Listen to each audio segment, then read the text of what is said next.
एक का पवित्र बाइबल वचन है। निर्गमन उसका 8 अध्याय 1 से 32 पद, जैसा लिखा है। और तब यहोवा ने फिर मूसा से कहा, फिरौन के पास जाकर कह, यहोवा तुझसे इस प्रकार कहता है कि मेरी प्रजा के लोगों को जाने दे, जिससे वे मेरी उपासना करें। और यदि उन्हें जाने न देगा तो सुन, मैं मेढ़क भेजकर तेरे सारे देश को हानि पहुंचाने वाला हूं। और नील नदी मेढ़कों से भर जाएगी, और वे तेरे भवन में और तेरे बिछौने पर और तेरे कर्मचारियों के घरों में और तेरी प्रजा पर, वरन तेरे तंदूरों और कठौतियों में भी चढ़ जाएंगे। और तुझ पर और तेरी प्रजा और तेरे कर्मचारियों सबों पर मेढ़क चढ़ जाएंगे। फिर यहोवा ने मूसा को आज्ञा दी कि हारून से कह दे कि नदियों, नहरों और झीलों के ऊपर लाठी के साथ अपना हाथ बढ़ाकर मेंढकों को मिस्र देश पर चढ़ा ले आए। तब हारून ने मिस्र के जलाशयों के ऊपर अपना हाथ बढ़ाया, और मेंढकों ने मिस्र देश पर चढ़कर उसे छा लिया। और जादूगर भी अपने तंत्र मंत्रों से उसी प्रकार मिस्र देश पर मेंढक चढ़ा ले आए। तब फिरौन ने मूसा और हारून को बुलवाकर कहा, यहोवा से विनती करो कि वह मेढ़कों को मुझसे और मेरी प्रजा से दूर करे, और मैं इस्राएली लोगों को जाने दूंगा, जिससे वे यहोवा के लिए बलिदान करें। तब मूसा ने फिरौन से कहा, इतनी बात पर तो मुझ पर तेरा घमंड रहे।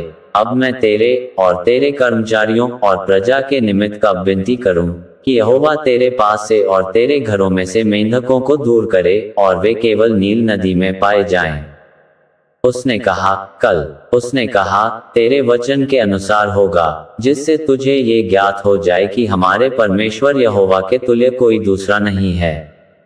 और मेढ़क तेरे पास से और तेरे घरों में से और तेरे कर्मचारियों और प्रजा के पास से दूर होकर केवल नील नदी में रहेंगे। तब मूसा और हारून फिरौन के पास से निकल गए, और मूसा ने उन मेंढकों के विषय यहोवा की दोहाई दी जो उसने फिरौन पर भेजे थे।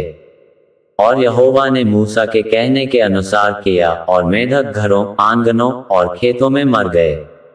और लोगों ने इकट्ठे करके उनके ढेर लगा दिए, और सारा देश दुर्गंध से भर गया।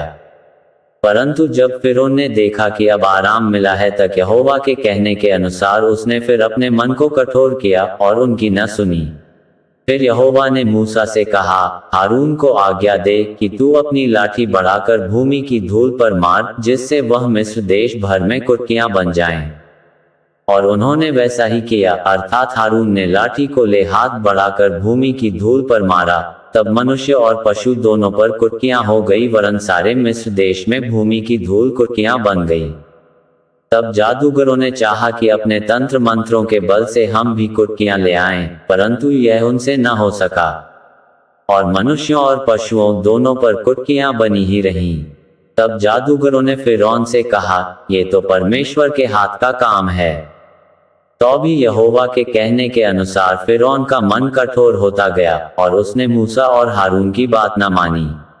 फिर यहोवा ने मूसा से कहा, बिहान को तड़के उठकर फिरौन के सामने खड़ा होना, वह तो जल की ओर आएगा, और उससे कहना कि यहोवा तुझसे यह कहता है कि मेरी प्रजा के लोगों को जाने दे कि वे मेरी उपासना करें। यदि तू मेरी प्रजा को न जाने देगा तो सुन, मैं तुझ पर और तेरे कर्मचारियों और तेरी प्रजा पर और तेरे घरों में झुंड के झुंड डांस भेजूंगा, और मिस्रियों के घर और उनके रहने की भूमि भी डांसों से भर जाएगी। उस दिन मैं गोशेन देश को, जिसमें मेरी प्रजा रहती है, अलग करूंगा, और उसमें डांसों के झुंड न होंगे, जिससे तू जान ले कि पृथ्वी के बीच में ही यहोवा हूं। और मैं अपनी प्रजा और तेरी प्रजा में अंतर ठहराऊंगा। ये चिन्ह कल होगा। और यहोवा ने वैसा ही किया, और फिरौन के भवन और उसके कर्मचारियों के घरों में और सारे मिस्र देश में डांसों के झुंड भर गए, और डांसों के मारे वह देश नाश हुआ। तब फिरौन ने मूसा और हारून को बुलवाकर कहा, तुम जाकर अपने परमेश्वर के लिए इसी देश में बलिदान करो। 26 मूसा ने कहा, ऐसा करना उचित नहीं, क्योंकि हम अपने परमेश्वर यहोवा के लिए मिस्रियों की घृणित वस्तु बलिदान करेंगे। और यदि हम मिस्रियों के देखते उनकी घृणित वस्तु बलिदान करें, तो क्या वे हमको पत्थरवाह न करेंगे। हम जंगल में 3 दिन के मार्ग पर जाकर अपने परमेश्वर यहोवा के लिए जैसा वह हमसे कहेगा वैसा ही बलिदान करेंगे। फिरौन ने कहा, मैं तुमको जंगल में जाने दूंगा कि तुम अपने परमेश्वर यहोवा के लिए जंगल में बलिदान करो, केवल बहुत दूर न जाना और मेरे लिए विनती करो।